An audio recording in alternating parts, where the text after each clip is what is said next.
Hello, optimizers. This is JJ Ruescas, and you are in another episode of Optimizing Me, the podcast where we invite top performers in different areas of human development to learn from their stories, their tactics, their mindset, and most importantly, what is it that makes them high performing at that level?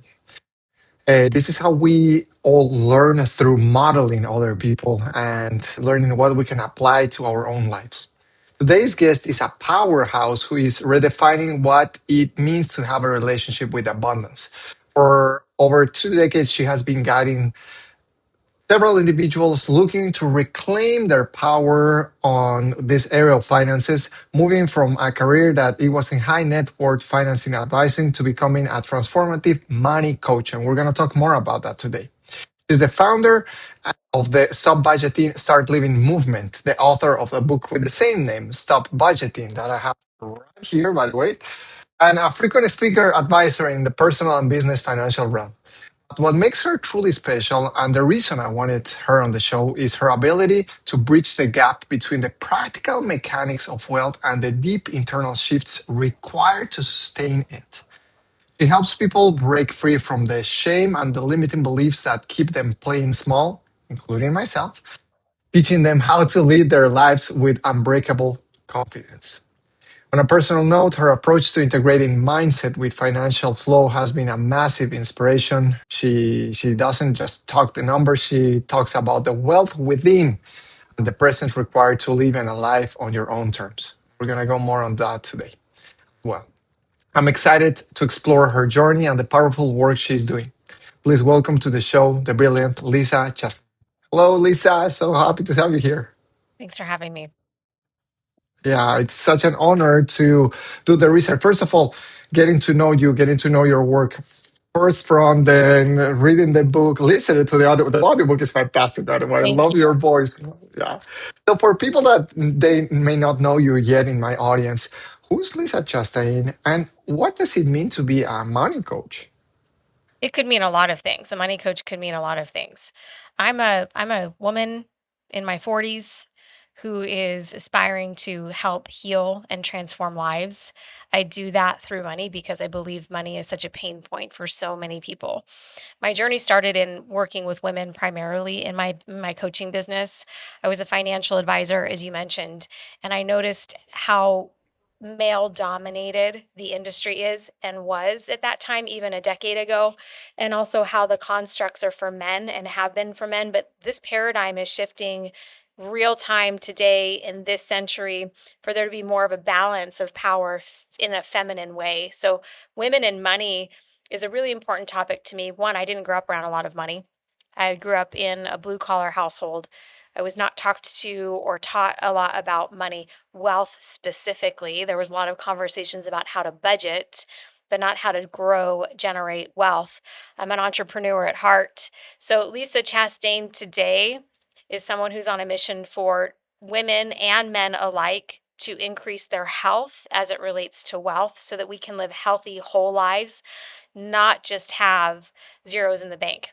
Now, let's go into the notion of money coach because, as you mentioned, you used to be a financial advisor. Yeah. Financial advisor and money coach, they're not the same. Yeah, they're not the same. Financial advisors traditionally are those who hold licenses to give financial advice but actually more specifically, it's licenses to be able to sell financial products and help individuals invest their money and make investment recommendations.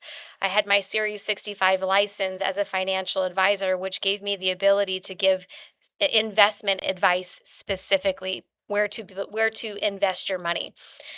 Money coaches don't require those kinds of licenses because money coaches don't give investment advice. So I removed myself from that side of the industry to create my company, build my company so that I really help people develop a relationship with money.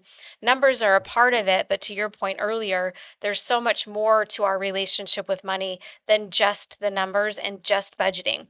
Many money coaches just focus on the budgeting aspect of life, how to budget your money, how to save more money, those kinds of things.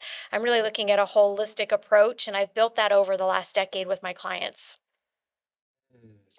So, what does having a relationship with money mean? It means different things to different people, but I would say that a lot of people spend a lot of time avoiding their money or making it less important or not knowing how to have conversations when it comes to money. As a neurolinguistic programming trainer, what it ultimately means is that we have deep seated beliefs about ourselves and also about money that we need to interrogate and investigate, especially if we're on a mission like entrepreneurs are to make more money, Mm. to create more money in terms of optimization. Our relationship with ourselves, which then reflects back in our relationship with money, determines how much money we have, how much money we don't have, what we believe about the money we have, what we believe about the money we don't have, and all the stories that we make up about the reality of our lives that we live in. So when I say relationship with money, it's a holistic look of our emotions, our behaviors, our beliefs, and also what is it that we want to transform? What do we need to heal so that we can move forward, Mm. so that we can Mm. actually have the results that we Mm. want? So let's put a pin on the NLP part. We're gonna come back here. And Okay. so let me get the part that you talked about beliefs. I would like to ask, what were the beliefs that the Lisa Chastain a while ago used to have compared to ones that she has? Because I don't believe that, and obviously after reading your book, it's not that suddenly you said one day, I'm gonna become a money coach and Right. that's the path I'm gonna take. Right. So let's Uh, enlighten people on that. Well, I share a lot of my story in my book, but I'm a twin and my parents didn't know they were going to have me. So going all the way back to my birth, one of the beliefs that I decided about myself very, very early in life is that I'm a burden. Where did that come from? Well, as soon as I can remember, the story that has been told by my parents about my birth is that they didn't know they were going to have me. They were on a fixed income. They already had an almost 3-year-old little girl at home. So when my brother was born, in their minds, their family was complete and they were already stretching the budget to make it work. Well, 4 minutes later, little Lisa's born. And all of a Holy moly. sudden, which the story has been retold, my parents are in their 80s now and they still tell this story. The house was too small. The car was too small. They only had one crib. There wasn't enough. I interpreted that as a little kid that I'm a burden because my birth story is one of, oh my God, what are we going to do with you? So that was the first one. And then another one, which is really, really common for men and women, is I'm not worthy. I'm not worthy of the life that I want to live. And both of those wreaked havoc in my financial life for a really long time. What was the outcome of living within that rating system? The burden showed up and manifested in the form and the way of me not asking for what it is that I need and what I want because I felt like I would be a burden. So when it came to the things that I wanted to do in my life, asking even on a small level to be involved in a sport, the answer that would come back to me a lot from my parents is no, Lisa, we can't afford it. And I'm sharing this and I want your listeners to internalize this and think about for themselves, what did they hear about money and what did they decide about money growing up? Because for me, hearing no, we can't do that, you can't do that, we can't afford it, and having the belief that I'm a burden, I just started to play really small in my life. Mm. And I didn't have big, big dreams. I wasn't raised in a culture or in a household where it was okay for me to dream big or go big.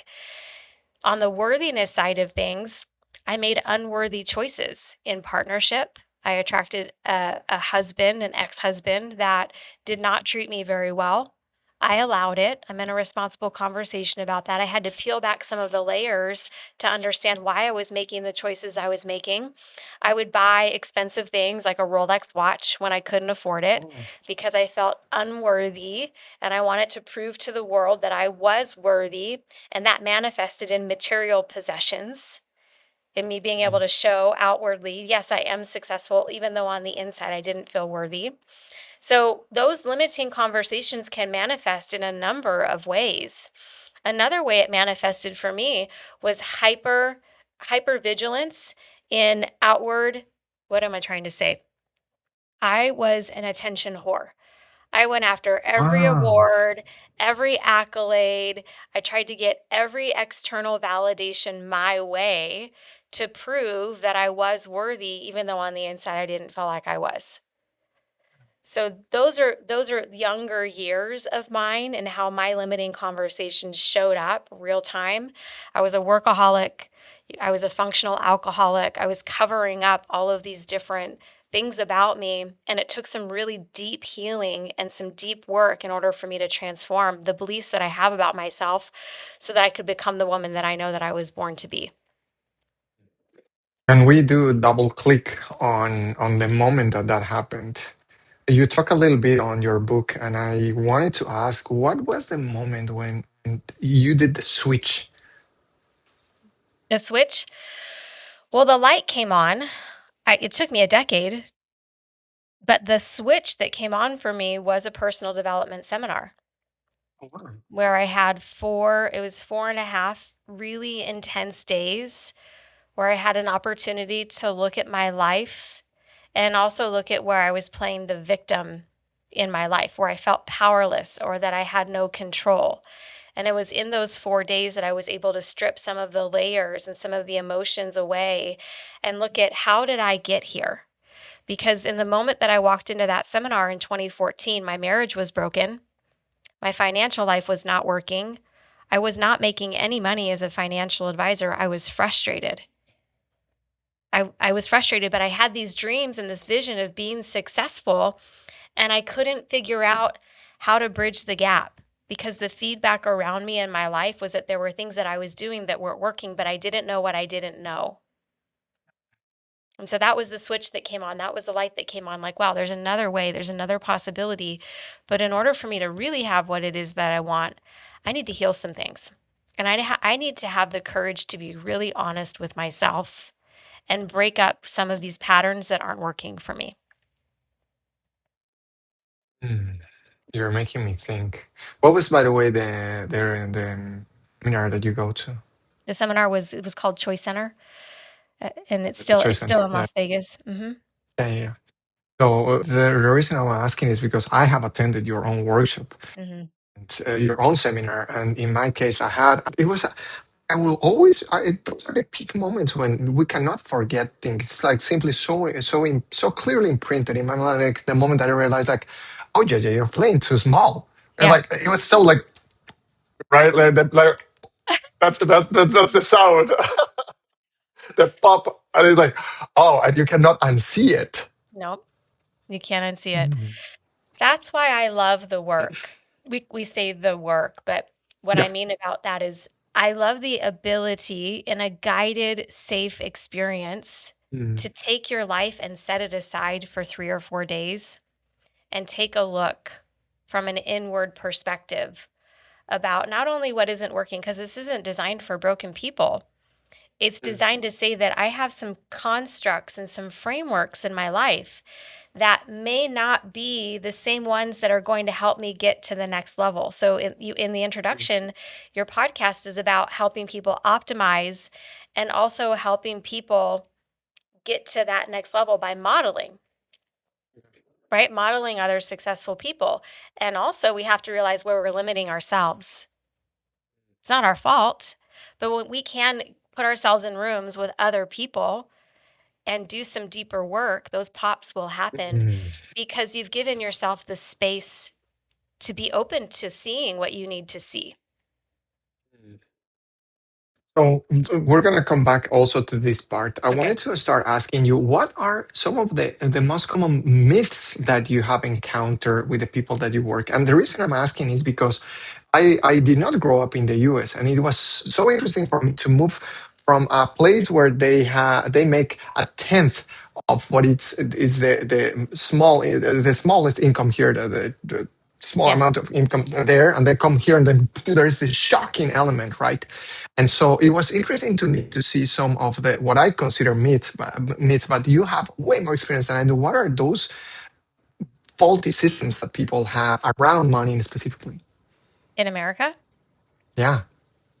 that more is going to solve your problems. That's the number one. That's the number one, that a better car, a bigger house, more money, the career, the executive, that that more is somehow going to solve your problems and that you're going to be happier when you have more. That is the number one systemic failure and belief system that is hurting people in America. And it is entirely scarcity that's driving the bus. Holy moly. You make a good, fantastic point in not only on the book, but also in several interviews and also your podcast that you talk about how the financial system in the US, at least, is male driven, is male Yeah. dominated. I think it's so on point. Can you talk a little more on that, please? Yeah, we've seen a big shift in the direction of women owning more money in the last decade. But to give you an idea, 10 years ago, 15 years ago, only 15% of the world's wealth was owned by women, which means 85% of the world's wealth is owned by men. Also, in America specifically, if we dial back 100 years ago, women barely had the right to vote, and they certainly did not have the right to own assets. It wasn't until the 1970s that women even had the ability to sign for themselves without a male co-signer to borrow money or to open a business. And so I do have one specific episode last year on my podcast where I dial back the history of women in America as it relates to money. And we just didn't have the same rights, which also means we didn't have the same learning curve when it comes to money. So we're cutting our teeth financially right now, which also for men and women, we have to challenge our belief systems about money in order for us to have what it is that we say that we want, because we're all in new territory. Today, women own about 30% of the world's wealth. So that number is going up. But we have hundreds of years behind us of not having financial control that we have to learn how to deal with money on a mass level. Like lots and lots and lots of money is coming our way, and we're creating and generating in businesses that our mothers and our grandmothers and our great grandmothers did not have. There was no modeling from There was no modeling. generations. There was no modeling. And then the other thing as it pertains to budgeting. I say stop budgeting to interrupt the pattern and the thought that it's going to solve all of your problems. But with women specifically, the reason it's a male dominated paradigm, budgeting specifically, is that if women weren't working before World War II, the majority of women in America were not working. Women weren't working, it wasn't our money. We had to budget because Mm, only what was given to us is what we had available to us. So if we didn't budget, mm, we wouldn't have anything. We wouldn't have groceries, all the things that we needed. Well, we live in a different world today, and we have access to so many more resources, and so many more women are even choosing not to get married at all. It's a different world, which requires a new conversation. mm.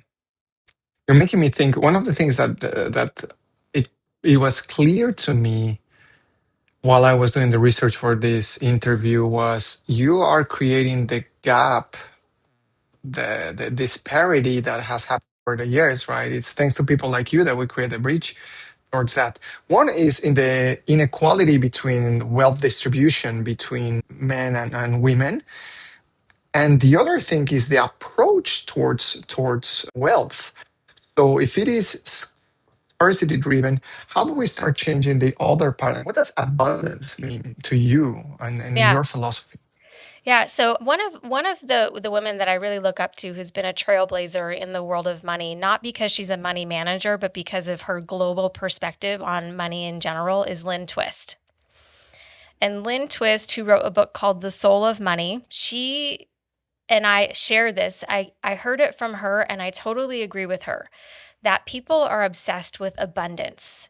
And I understand who wouldn't want more than enough. It sounds comfortable, it sounds safe. If you have more than enough, then you can be generous, all the things. As a concept, it sounds great. But the opposite of scarcity is not abundance.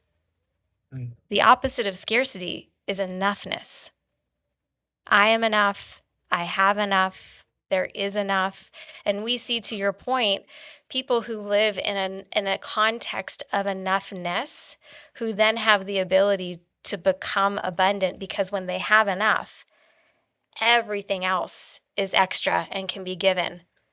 But if we're trying to get to abundance from scarcity and we aren't living in a place of enoughness, we'll never get there. Wow, you're making me think. So it's like saying the opposite of insufficient is sufficient.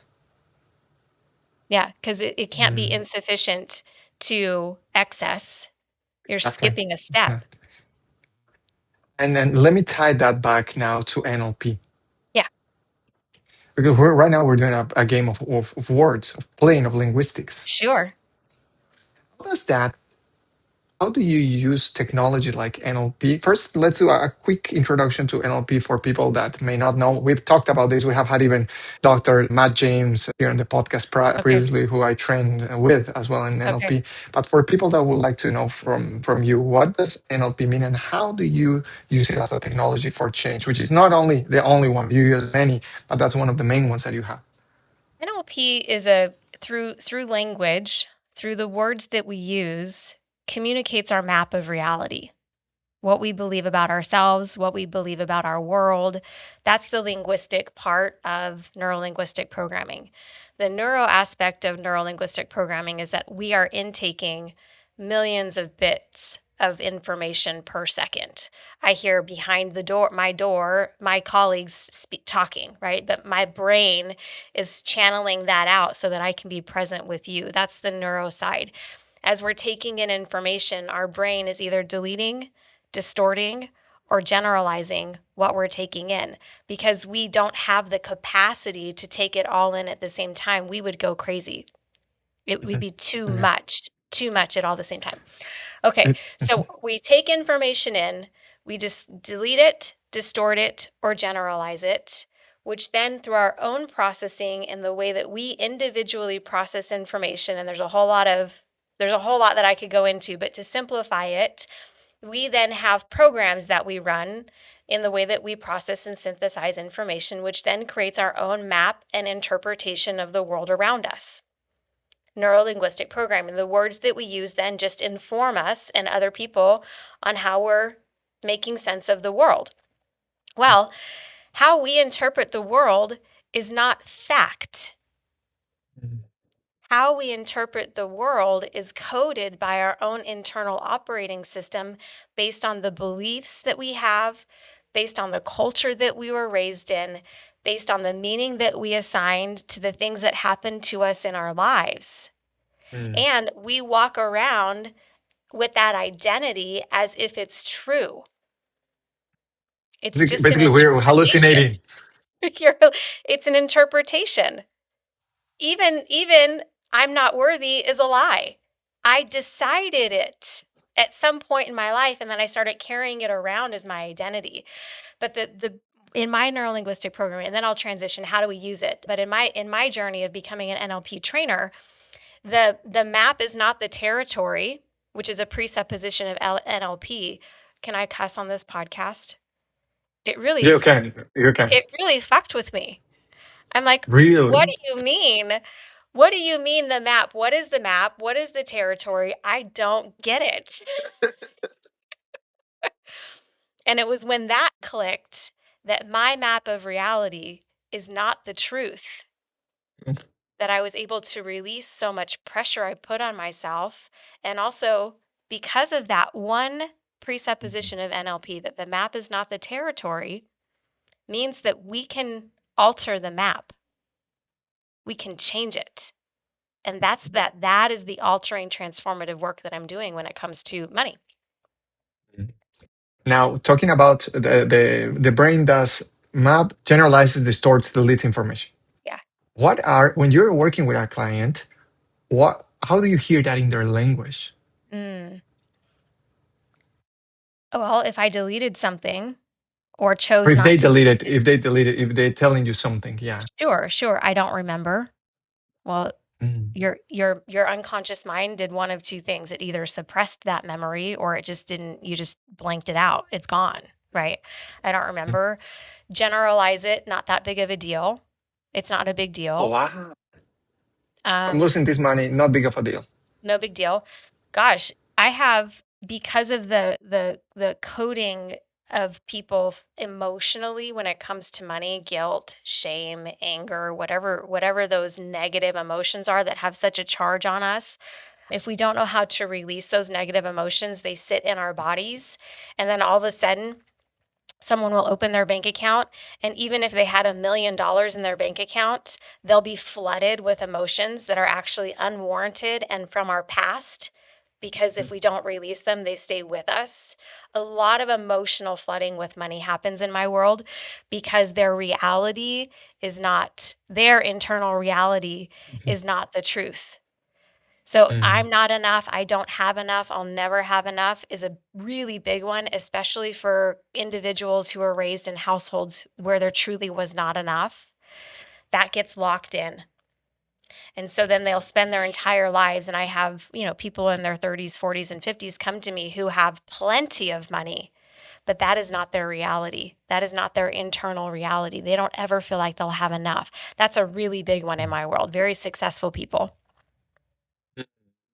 So going back to recap what you said, it doesn't matter even the level of air quote financial success that they perceive. It is how their nervous system, how their minds are perceiving reality, which is, in my terms, a hallucination. And so we're all hallucinating, basically. Pretty much. Mm. And Which is another dead. reason if someone's learned how to get by on virtually nothing, but every day they wake up abundant, every day they wake up feeling amazing, why is that different from someone who has millions? It's because of that hallucination and their map of reality. It's just entirely different. Now, how do you like slap people's minds to wake up? Because the other point that I want to do on complement to this one, you started talking about those emotions that trap a person into emotional flood. You've talked extensively about this. Can you explain some of how the mind and the emotions interact here, please? And what are those emotions? Well, one of the prime directives of the unconscious mind is to keep us in health. It's our job. It's its job to keep us healthy and to protect us. With emotions, if we don't have the modeling or the skill set or the wherewithal to be able to experience our emotions in a safe way, we won't. For women, I can speak for me and for other women, anger is not an emotion for so many of us that was taught, especially white women in America. It was like super suppressed. Anger specifically was suppressed. And so there's no model of how to deal with or work with anger. So it just sits inside of us for a long Mm, time. I teach my clients how to access anger and release anger in a safe way so that it doesn't keep living and manifesting in their body. So much of the dis-ease that we have in our bodies are from repressed emotions that we have connected to memories.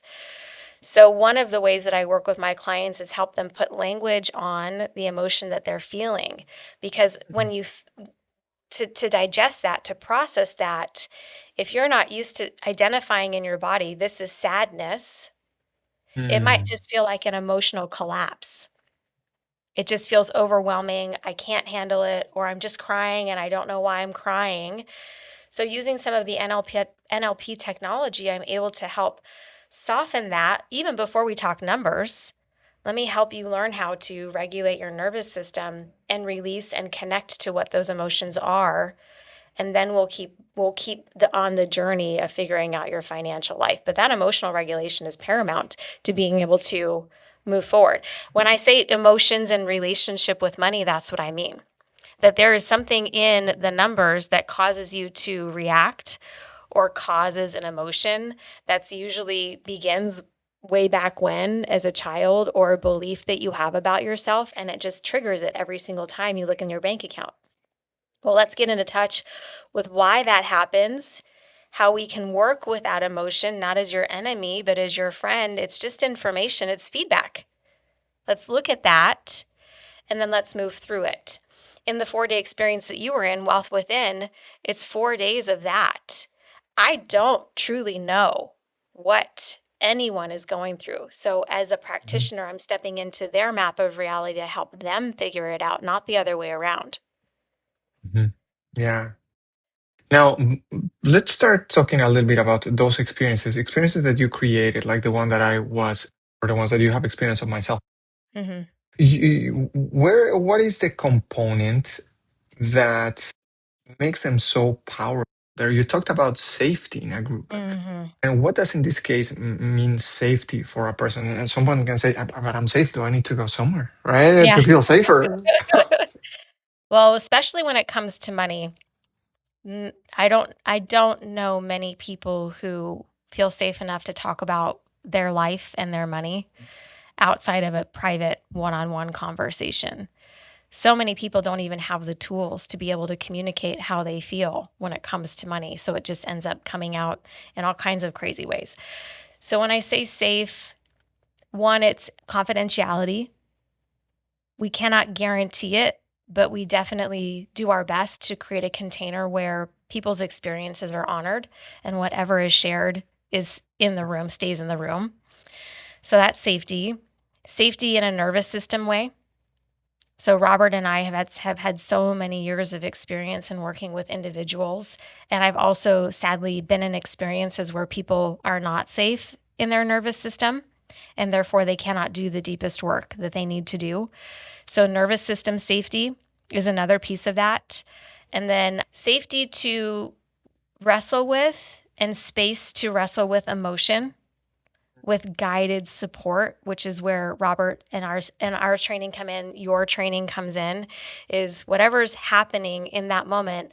I, as a trained facilitator, understand how to help that person help themselves so that they can work through what it is they need to work through in a safe way and for the safety of the group. Those are three Mhm. examples of the way that we try to create safe environments. With money, I've had the privilege of working with thousands of people who share with me their deepest, darkest secrets. Mm. To others, it may not seem like a lot, but to them, it really is. And we spend so much time being judged and judging others as it pertains to finance. And the personal finance industry has done a really masterful job at perpetuating this is that if you're in debt, you should be ashamed and you're stupid, The right? judgment finger. Yeah. That's right. You have to be on a budget. You have to, I mean, like all of these rules, which creates the opposite of safety and healing. And Mm. so in the wealth within, again, we had multi millionaires in the room with us who had the Mhm. courage to say things like, I'm lonely, or who had the courage to just open up and release guilt or whatever, anything that might happen, say, hey, I'm very successful and I feel really guilty about the success that I have. Well, if you can own that and name it, then there's an opening there. And then also for other people to hear that they're not alone, I think is really important. So that's another way that we Mm. do it. You're not alone. Look, regardless of the success you have or don't have, there's 40, 50 other people in the room who feel the exact same way that you do because we're all human and you're not Yeah. alone. Mm. So for people to also get some context, Robert Pleasance is the co-facilitator with you at the Wealth Within. Fantastic. And one of the things that I remember, and I even commented during the experience was, oh, I think someone mentioned something. I don't recall what was it specifically, Lisa, but my comment was around, oh, it hurting their ego. So Yeah. the realization of something, it's not a physical hurt, it is this ego hurt. And so Yeah. you are creating the space for the ego to feel like, oh, it hurt, but I'm okay. And to Mhm. relax. That's what I'm seeing or what I experience. Does that resonate? Perfect. That's exactly what we had hoped because money can be such an egotistical conversation, but it doesn't have to be.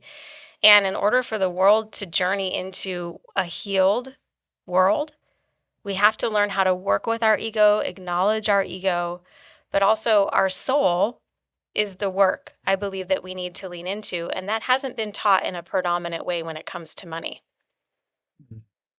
That is our intention. Let's work with our ego. Let's love on our ego, but let's not let it drive the bus anymore. What you're also bringing in, and it's a very interesting point, is in retreats or in seminars like the Well Within, you also incorporated breathwork. That's Mhm. unheard of in a financial. What was the logic behind it?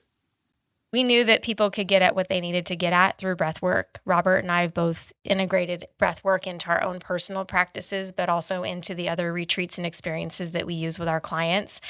And so we thought it could be a super powerful way to help people get at some things unconsciously and release them somatically. And you're right, this is not like any other financial seminar that exists on the planet for exactly that reason.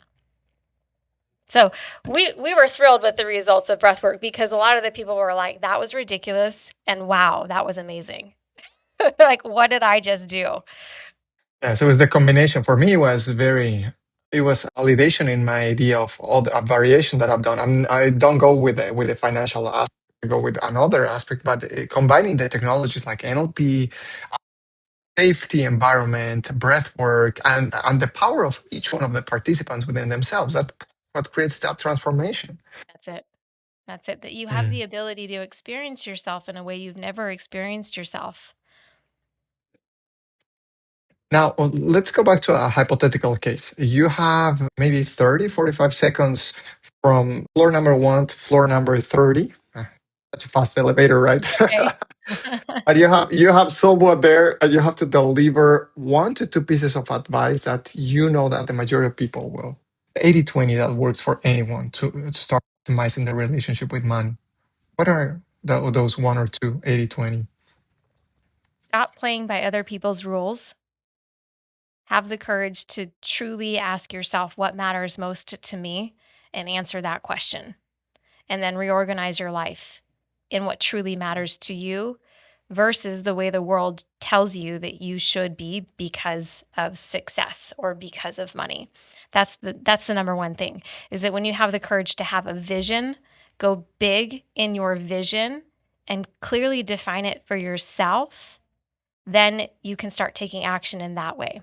But as long as you're in a conversation of what you should be doing or what the world tells you you should be doing because of X, Y, and Z, you're already in a losing conversation.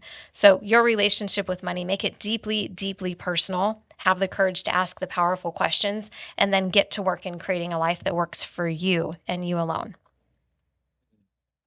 I like this ride on the elevator so much that I'm gonna go downstairs with you too. Okay. So in that other ride, people are gonna say, "Oh yeah, we're gonna take action." But what happens if I fail? Right? What if I fail? So, what if I fail? So you talked about something beautiful in the retreat, which is the resilience. Does Mhm. resilience take place in here in the context of your work? We put too much pressure on ourselves. We put so much pressure on ourselves to be successful.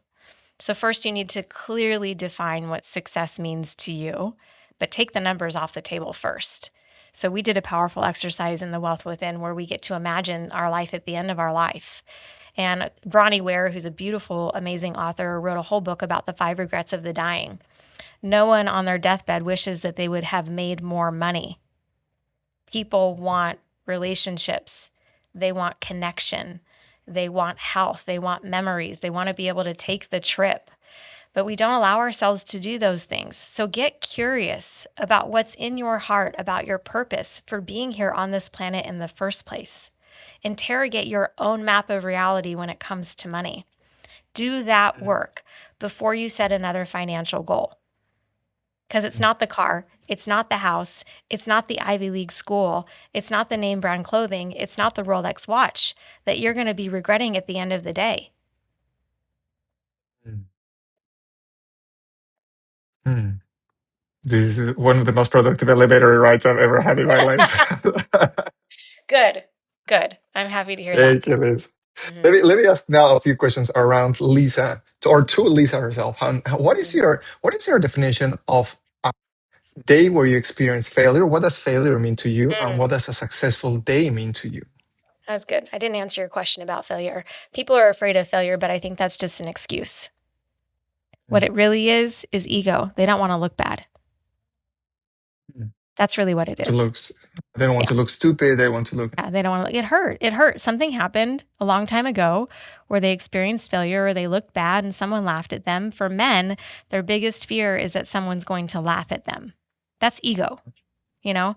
So for me, for failure, I don't, I learn every single day. Failure for me is I said I was going to do something and I want to get a particular result and that didn't happen. What do I have to learn here? What isn't working? It's just an opportunity for me to learn. That didn't used to be the case.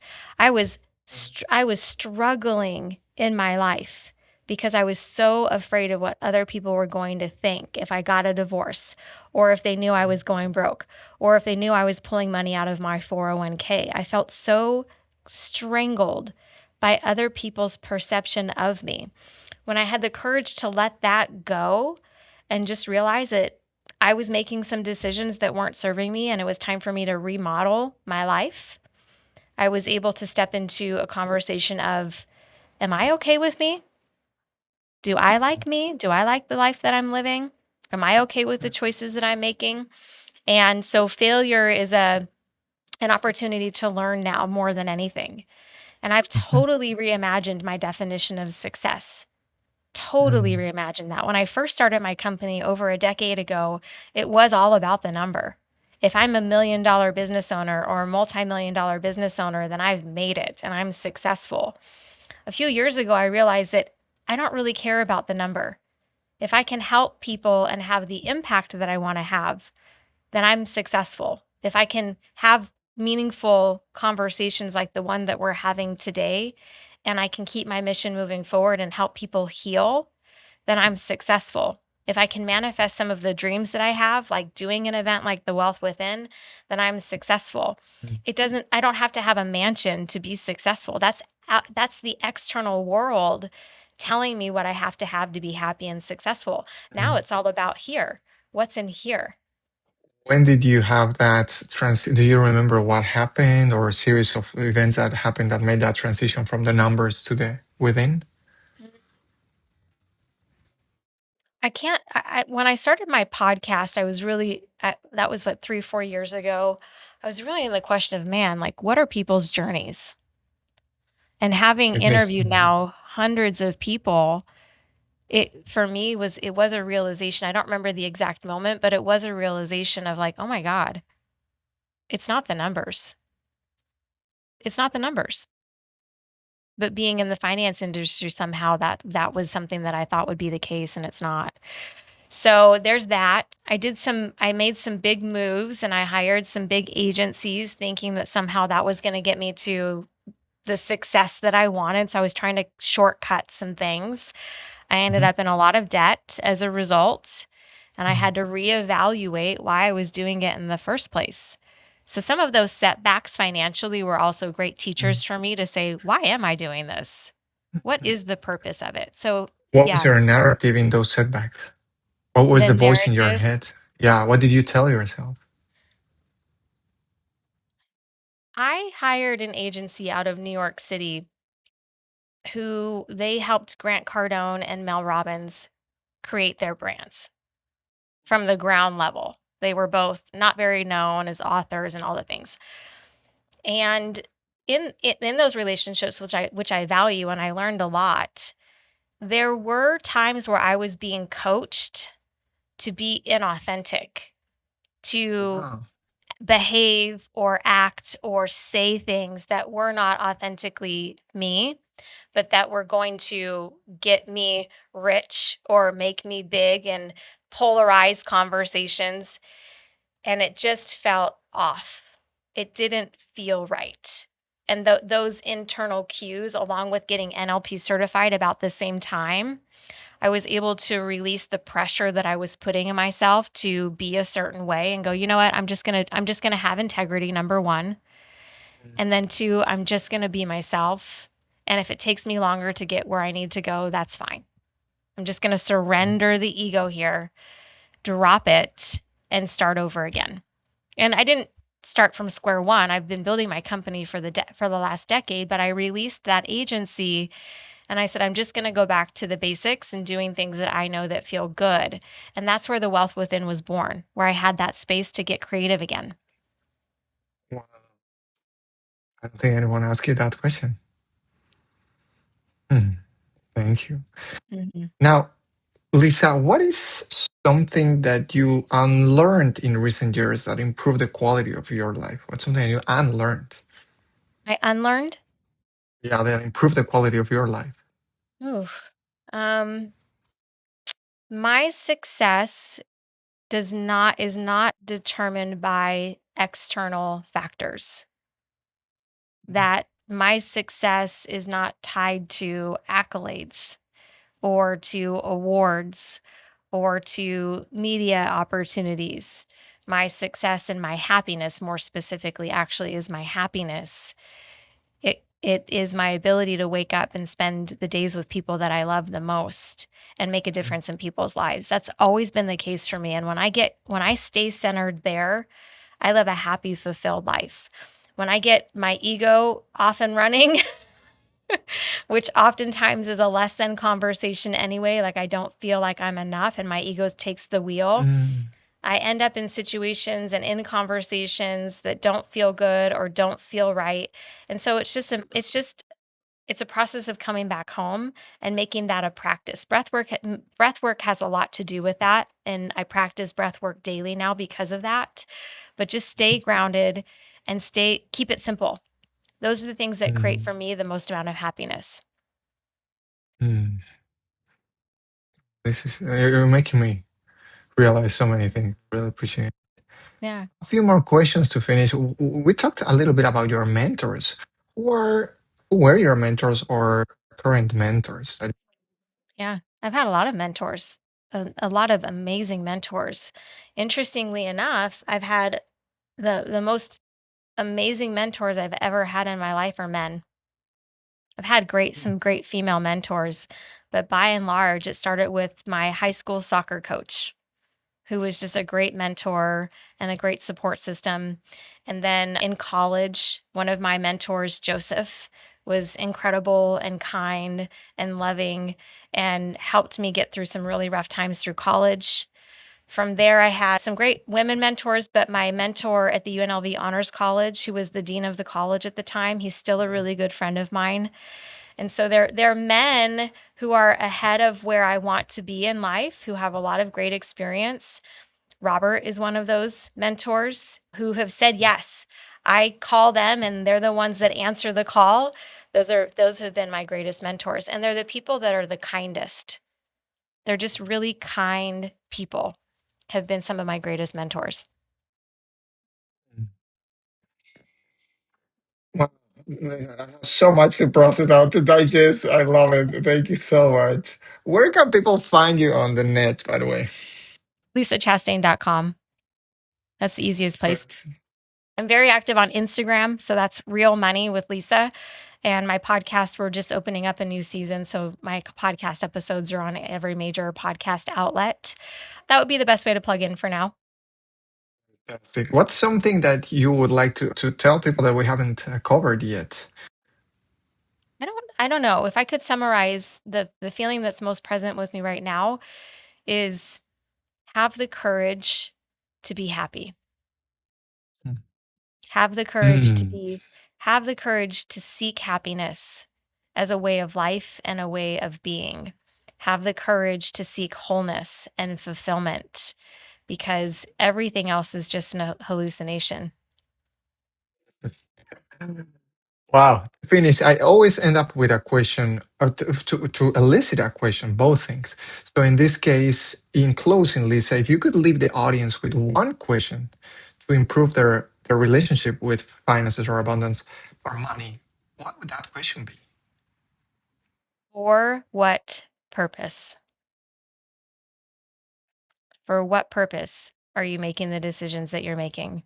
For what purpose are you saving money? For what purpose are you buying the shoes? For what purpose are you starting the business? For what purpose? And if it's not purposeful for you, let it go. Mm. Thank you so much. It's been an honor to be here with you and to experience your magic in real person in through the books and your content. It's so inspiring. So Thank you. I know we're gonna meet soon for sure. Yeah. And thanks for Thank you, having me on the Lisa. podcast today. Likewise. Optimizers, thank you so much. This episode with Lisa Chastain, I hope that it was as profound as it was for me. And I invite you to follow her. You have all the information down there in the description of this event. And as always, if you liked this episode, give it a thumbs up. Send me information or requests about future guests that you would like to have on the podcast. And until we meet next time, keep learning, keep optimizing.